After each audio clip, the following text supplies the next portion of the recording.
اللہ کے نبی صلی اللہ علیہ وسلم جب ہجرت کر کے مکہ سے مدینہ تشریف لے کر گئے نا، تو اس وقت یہودیوں نے حضور کی مخالفت کرنی شروع کر دی۔ اللہ کے نبی صلی اللہ علیہ وسلم کی عداوت پہ اتر آئے، مخالفت پہ اتر آئے، اور جو ہے جب یہ ساری چیزیں کام نہ آئی، لوگوں کو منع کرتے تھے کہ اللہ کے نبی کی بات نہ سنیں، منع کرنے کے باوجود لوگ بصر و چشم اللہ کے نبی کی بات کے اوپر لبیک کہنا شروع ہو گئے۔ اب انہوں نے اوچھے ہتھ کنڈے استعمال کرنا شروع کر دیے، اب انہوں نے اللہ کے نبی صلی اللہ علیہ وسلم کے اوپر جادو کرنا شروع کر دیا۔ ایک یہودی تھا جس کا نام تھا لبید بن عاصم، ان کی بیٹیاں جو تھی اس کی وہ بہت بڑی جادوگرنیاں تھیں، انہوں نے اللہ کے نبی پہ جادو کرنا شروع کر دیا۔ اور یاد رکھو کفر کا یہ وتیرہ رہا ہے کہ پیغمبروں کے خلاف جب ان کا کوئی حربہ استعمال کرنے کے باوجود کوئی کام نہیں نہ آتا تو پھر اونچے ہتھ کنڈوں پہ آتے ہیں۔ چنانچہ پیغمبروں کے خلاف پہلے بھی کفر نے جادو کے ذریعے سے پیغمبروں کو ختم کرنے کی کوشش کی۔ واقعہ قرآن مجید کے اندر موجود ہے، موسیٰ علیہ السلام اور فرعون کا۔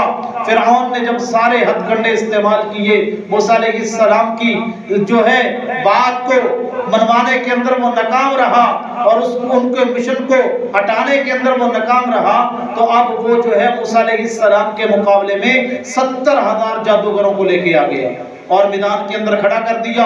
موسیٰ علیہ السلام کو بھی بلا لیا، اب جادوگروں سے کہنے لگا یہ جو آپ کے ہاتھ میں رسیاں ہیں نا ان کو پھینکو۔ جادوگروں نے جب وہ رسیاں پھینکی، قرآن کہتا ہے یخجل الیہ من سحرہم، اب لوگوں کو وہ سانپ بن گئی اور لوگوں کو یوں نظر آ رہا تھا کہ یہ سانپ بن گئی ہیں۔ سحروا اعین الناس، انہوں نے لوگوں کی آنکھوں پہ جادو کر دیا تھا، تھی وہ رسیاں لیکن لوگوں کو سانپ نظر آ رہی ہیں، موسیٰ علیہ السلام کو بھی سانپ نظر آ رہی ہیں۔ موسیٰ علیہ السلام ڈرنے لگے، اللہ نے فرمایا میرے موسیٰ ڈرو نہیں، وَأَلْقِ مَا فِي يَمِينِكَ، بتا تیرے ہاتھ کے اندر کیا ہے۔ اللہ ایک ڈنڈا ہے، ایک آسا ہے، فرمایا اس کو زمین پہ پھینکو۔ کیا کرے گا یہ اللہ زمین پہ جا کے؟ فرمایا پھینکنا تیرا کام ہے میرے موسیٰ، دنیا تماشا دیکھے گی۔ جب موسیٰ علیہ السلام نے اس کو زمین پہ پھینکا نا، فَإِذَا هِيَ حَيَّةٌ تَسْعَىٰ، بہت بڑا سانپ بن گیا اور ساری رسیاں جو سانپ بنی تھی ان کو ایک ہی نوالے کے اندر نگل گیا۔ تو میرے دوستو اب جادوگر دیکھنے لگے ایک دوسرے کو، یہ کیا بھائی؟ اب وہ تو جادو کی حقیقت کو جانتے تھے، اب وہ کہنے لگے نہیں نہیں یہ جادوگر نہیں ہے، یہ سچے نبی ہیں، یہ سچا آدمی ہے۔ لہٰذا سارے کے سارے فَأُلْقِيَ السَّحَرَةُ سَاجِدِينَ، سجدے میں گر گئے اور کہنے لگے آمنا برب موسیٰ و ہارون، ہم موسیٰ اور ہارون کے رب پر ایمان لے کے آتے ہیں۔ جب فرعون نے جب یہ بات سنی نا پریشان ہو گیا، کہنے لگا قبل ان آذن لکم، کس کی اجازت سے ایمان لے کے آئے ہو؟ کس نے تمہیں پرمیشن دی ہے؟ میری پرمیشن کے بغیر موسیٰ علیہ السلام کے رب پہ تم کیوں ایمان لے کے آئے؟ اب اس کی میں تمہیں سزا دوں گا۔ اس نے سزا کیا دی؟ لَأُقَطِّعَنَّ أَيْدِيَكُمْ وَأَرْجُلَكُمْ مِنْ خِلَافٍ، کہنے لگا میں تمہارا دایاں ہاتھ اور بایاں پاؤں کاٹوں گا۔ لَأُصَلِّبَنَّكُمْ، تمہیں پھانسی پہ چڑھاؤں گا۔ اب موسیٰ علیہ السلام کے اوپر جو جادوگر ایمان لے کے آئے تھے ان کا جملہ سنیے، کہنے لگے فَقْضِ مَا أَنْتَ قَاضٍ، اے فرعون جو تیرے کلو ہوندہ کر لے۔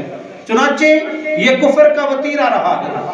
اسی طرح مدینے کے اندر جب یہودی حضور کی مخالفت کے اندر جو ان کا ہدف تھا اس کو حاصل کرنے میں ناکام رہے نا، اب اونچے ہتھ کنڈوں پہ آ گئے، اللہ کے نبی پہ جادو کرنا شروع کر دیا۔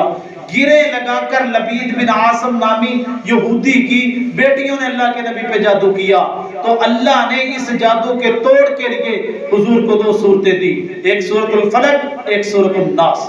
سورۃ الفلق اور سورۃ الناس یہ دونوں ایسی صورتیں ہیں، میرے نبی کو فرمایا میرے محبوب ان کو پڑھیں اور اللہ پاک آپ کے اوپر جتنے جادو کے اثرات ہیں وہ سارے کے سارے ختم کر دیں گے، ان گروں کو کھول دیں گے۔ تو یہ اتنی بڑی صورتیں ہیں جادو کے توڑ کے لیے، اس سے بڑا کوئی وظیفہ نہیں ہو سکتا۔